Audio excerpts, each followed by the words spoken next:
Jumlahnya 741.991. Sudah masjid dan musola. Berarti boleh ya dalam satu kabupaten kota ada beberapa masjid agung. Iya. Kita sudah menyerap kode wilayah dari Seperti Kementerian kodifikasi Kemendagri. Betul. nomor kependudukan lah ya. Iya, betul. Ada Betul. provinsi, kabupaten dan sebagainya Benar. sampai ke nomor statistik si masjidnya. Betul.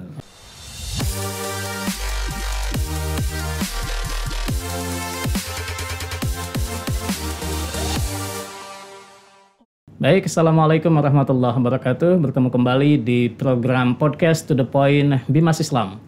Hari ini kita akan membahas sebuah tema yang cukup bikin penasaran warga muslim di tanah air kaitan dengan berapa sih sebetulnya data masjid dan musola di Indonesia, sebuah negara dengan populasi umat Islam terbesar di dunia. Dan hari ini kita menghadirkan para pejabat dan juga kolega saya di Subdit Kemasjidan Ditjen Bimas Islam Kementerian Agama. Assalamualaikum warahmatullahi wabarakatuh. Waalaikumsalam warahmatullahi wabarakatuh. Ya, sesuai nama program kita To The Point. Jadi pertanyaannya langsung To The Point. Sebetulnya berapa jumlah masjid dan musola yang ada di negara kita? Siapa yang mau jawab nih? Silakan Mas Fahri. Mas Fahri ya, silakan. Jumlahnya 741.991. Sudah masjid dan musola. 741.000. 41.991. 741.000 itu termasuk masjid dan musola. Tuh. Oke, ini data didapatnya itu mekanisme pengambilan datanya itu seperti apa Mas Fahri? Iya, kita kan punya teman-teman berjenjang, mulai dari Kanwil, Kemenak, dan KUA. Data ini kita peroleh dari teman-teman yang ada di KUA, kemudian berjenjang dikumpulkan di Kemenak, dan kemudian dikumpulkan secara provinsi di Kanwil, Kemenak, provinsi. Jadi mulai dari daerah kemudian naik ya. Betul. Dari KUA naik ke Kemenak kabupaten kota, Betul. ke tingkat provinsi dan tingkat nasional.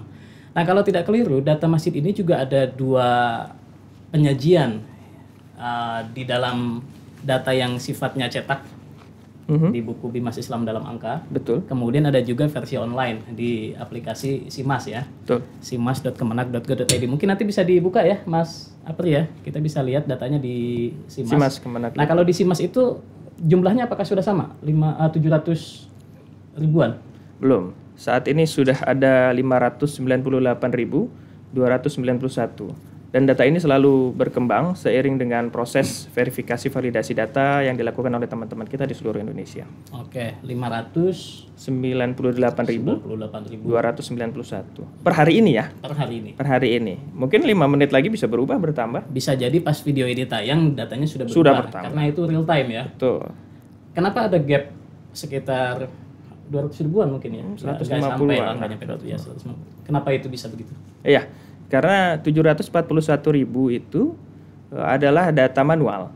Nah, kemudian di tahun 2013 kita rubah data manual itu menuju data digital. Kita digitalisasi sekaligus kita lakukan verifikasi dan validasi data yang sudah ada. Nah, kemudian sudah terkumpul saat ini sekitar 80% dari data BIDA yang sudah ada. Dan ini akan terus berkembang. Mudah-mudahan dalam 1-2 tahun ke depan data sudah sama dengan data BIDA, sehingga kita bisa melihat perkembangan selanjutnya data real masjid dan musola yang ada di Indonesia. Mas Sigit, Ya. kalau kita perhatikan itu ada kesenjangan seperti keterlambatan ya, SIMAS dibanding data BIDA. Yang jelas yang kita sudah mulai atau baru mulai di 2013. Sorry, SIMAS itu data yang online, Ya. BIDA itu data yang cetak ya. Itu dia Betul, oke, yang manual. kita mau sampaikan, bahwa yang ketika kita dapatkan data manual itu sudah terlebih dahulu. Sedangkan yang data melalui SIMAS ini baru dimulai 2013. Iya. Tapi yang lebih hebatnya insya Allah adalah bahwa yang kita akan dapatkan ini atau yang kita sudah miliki ini semuanya by name by address. Yap. Jadi tingkat validitasnya sudah Sangat tinggi. sangat tinggi. Insya Allah. Nah, gap sekitar 150 ribuan itu kira-kira sudah diestimasi belum kapan bisa sampai tercapai? Kalau lihat tren pertambahan data masjid online itu. Kami berharap sih, asumsi kami 2 tahun ya Pak ya. Ya. Insya Allah 2 tahun dari sekarang kita sudah sampai di angka 741.000. Jadi di Indonesia ternyata kalau kita mengacu kepada data jumlah masjid kita itu memang tidak nyampe 1 juta ya? Tidak. Tidak nyampe ya? Tidak. Dan itu ya reasonable memang, masuk akal, make sense ya jumlah masjid sejumlah itu, termasuk jumlah musola. Ya. Apakah ini juga masuk Pak Zamroni atau Mas Fahri, data masjid musola-musola yang ada di tempat-tempat publik? Ya. Semuanya sudah masuk. Di mall, Ya. di sekolah, di kantor-kantor. Iya. SPBU? Iya. SPBU? Termasuk SPBU. Bahwa ternyata Dahsyat SPBU ya. yang kita bayangkan sementara ini ternyata tidak lebih dari berapa ratus? Tidak lebih dari 7.000 7.000 lokasi. Wow. Ini sudah yang BUMN dan yang di luar BUMN ya. Nah, kategori-kategori yang masuk ke dalam data masjid itu selain masih di tempat publik, ya seperti tadi di SPBU, di perkantoran, di mall, di sekolah dan sebagainya, ada tipologi lain nggak sebetulnya sih? Saya sering lihat kalau di pinggir jalan itu ada masjid raya, masjid agung. Baik. Kita berkaca atau bermula itu dari KMA 394 tahun 2004. Ketika di sana atau KMA itu mengatakan bahwa tipologi berbasis wilayah, ya berbasis status. Jadi status masjid berbasis tipologi wilayah. Oke. Nah, ya kita yang pertama adalah masjid negara di ibu kota negara, kemudian masjid di tingkat provinsi, tingkat kabupaten atau kota madya, kemudian masjid di tingkat kecamatan, kemudian di tingkat desa, dusun, itu semuanya itu yang di tingkat yang paling bawah itu adalah masjid jami. Ketika naik di masjid yang tingkat kecamatan dinamakan masjid besar, kemudian dia naik tingkat lagi di kabupaten dan kota madya itu kita namakan dengan masjid agung. Selanjutnya yang di tingkat provinsi kita juga bisa kita sebut dengan masjid raya. Tingkatan-tingkatan itu seperti itu. Oh, ada levelingnya ya? Ada levelingnya. Bahkan ada 2 lagi Mas Sigit. Satu masjid di tempat publik tadi itu, itu kita kategorikan sebagai tipologi baru, ya karena selama ini memang kita akui teman-teman kita hanya mendata masjid musola yang ada kubahnya, yang ada menaranya begitu. Sedangkan kan kalau di mall kan nggak ada kubahnya. Betul. Tidak ada. Di mall, di stasiun, bandara, terminal, kemudian di dalam tempat-tempat bisnis, perkantoran. Dan itu sering sekali kita temukan tempat-tempat yang sangat bagus sekali, masjidnya terawat dan sangat termanajemen dengan baik di tempat-tempat publik. Kemudian ada lagi masjid yang bersejarah. Nah ini juga menarik. Masuk kategori tersendiri atau dimasukkan ke masjid agung atau bagaimana? Tidak. Memang kategori tersendiri. Oke. Kalau masjidnya kebetulan masjid bersejarah dan dia pada level kabupaten kota, apakah dipilih atau bisa dua-duanya? Dipilih salah satu. Pilih salah satu. Katakan misalnya Masjid Agung Demak. Betul. Dia adalah masjid bersejarah di satu sisi. Dia Masjid Agung juga bukan di Kota Demak. Iya. Kebetulan Masjid Agung itu bersejarah. Ya. Dia tidak masuk kategori selain itu. Namun kalau memang ada 2 pilihan demikian, akan lebih berat memilih untuk masjid bersejarah. Kenapa? Karena masjid bersejarah hanya ada 1. Tapi kalau masjid besar, masjid jami, masjid raya itu bisa kita bikin lagi. Nah, kalau masjid bersejarah memang agung bisa di tempat yang lain. Betul. Ya. Tapi kalau masjid bersejarah kan dia punya nilai historis yang nggak bisa dipindah ya. Betul. Lokasinya, nilai-nilai sejarahnya. Satu mungkin yang masih ambigu di masyarakat, apakah di sebuah tempat hanya mempunyai satu masjid status atau status masjid? Oke. Saya gambarkan. Ketika di sebuah provinsi, ya, anggaplah di sebuah provinsi DKI Jakarta. Kita sudah punya masjid rayanya ya, sudah punya masjid raya Hasyim Asy'ari. Tapi kemudian yang di Jakarta Islamic Center. Oh, Jakarta yang pertama. Iya, yang pertama ya di sana. Oke. Kemudian kita juga punya yang kedua, gitu kan? Yang di sana Hasyim Asy'ari. Nah, kalau memang ternyata Pemprov DKI ingin membuat satu masjid lagi, gitu kan? Dan itu yang disebut dengan masjid raya lagi. Misal tempatnya di Jakarta Timur kah atau mungkin Jakarta Selatan, itu no problem, nggak ada masalah. Jadi di sebuah tempat, di sebuah provinsi itu bisa mempunyai beberapa masjid raya. Begitu juga dengan di beberapa kabupaten bisa mempunyai beberapa masjid agung. Oke. Kira-kira seperti itu. Nah, yang ambigu masyarakat itu bahwa satu tempat, satu lokasi, satu masjid satu aja. Betul. Satu masjid status. Padahal masyarakat bisa ataupun Pemprov, Pemkot itu juga bisa membuat masjid berdasarkan statusnya itu sendiri. Berarti boleh ya dalam satu kabupaten kota ada beberapa masjid agung? Iya. Boleh. Oke. Tapi ada syarat dan ketentuannya juga berlaku. Betul. Sesuai dengan tunduk kepada regulasi. Iya. Nah, yang sering saya lihat di pinggir jalan, begitu saya misalnya pas lagi travel kemana, kemudian numpang sholat, di situ namanya Masjid Agung, katakanlah Masjid Agung At-Taqwa, katakan begitu. Iya. Apakah itu yang dimaksud Masjid Agung? Oh, tidak. Karena banyak juga ternyata Masjid Agung gitu ya. Iya, Nanti saya jalan lagi 500 meter Masjid Agung juga. Apakah yang dimaksud Masjid Agung itu adalah itu atau ada keputusan resmi dari bupatinya? Iya.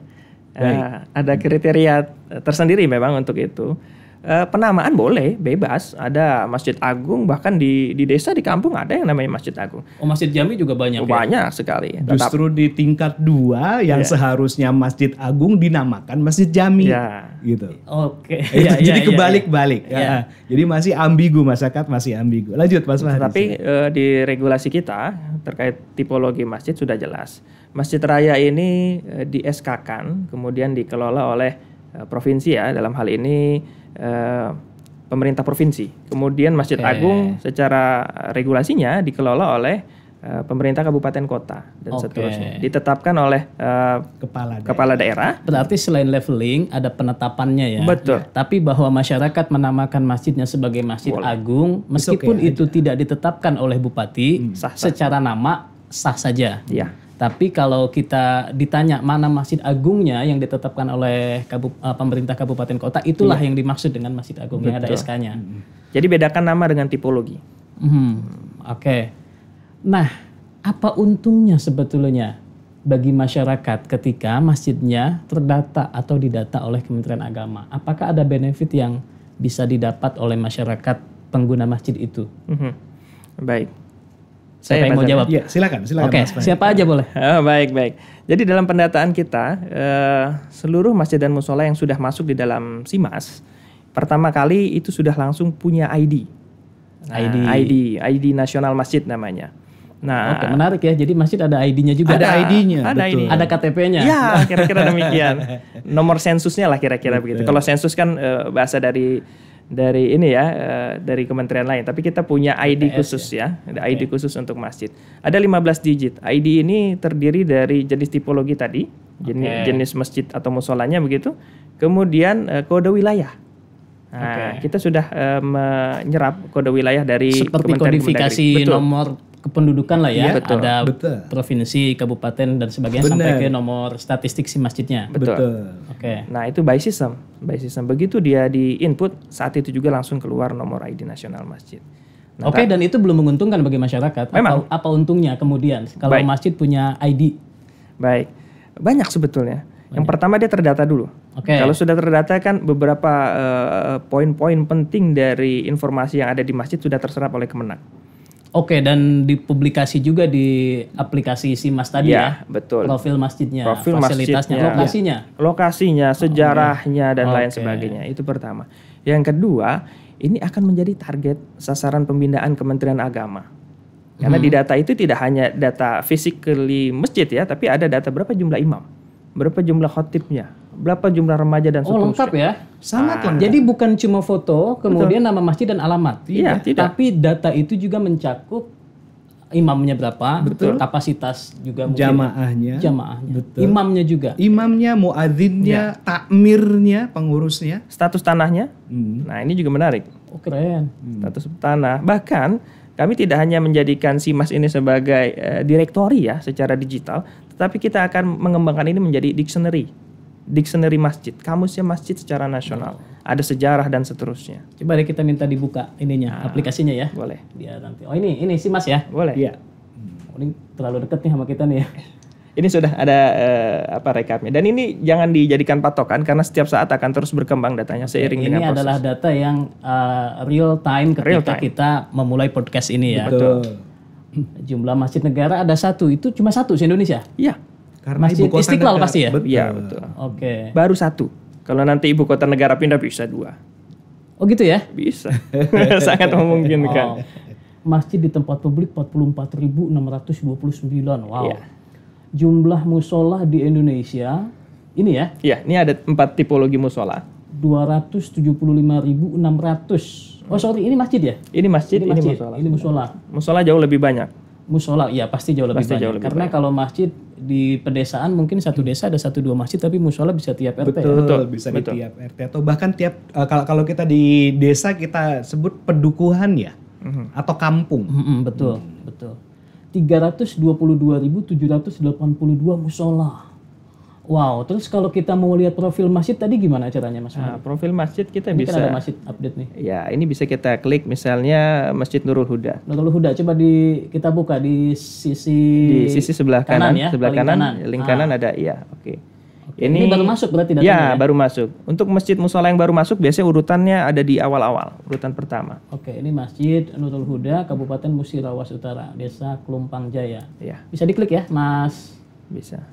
Nah, ini kalau misalnya kita bicara pendataan, tadi kan ada pembinaan, pemberdayaan, program pemberdayaan dari pemerintah. Seperti apa program pemberdayaannya, Pak Azamroni kalau boleh tahu? Kementerian Agama punya program untuk memberdayakan masjid-masjid di tanah air, begitu? Itu yang diberdayakan takmir masjidnya, remaja masjidnya, atau SDM kemasjidan.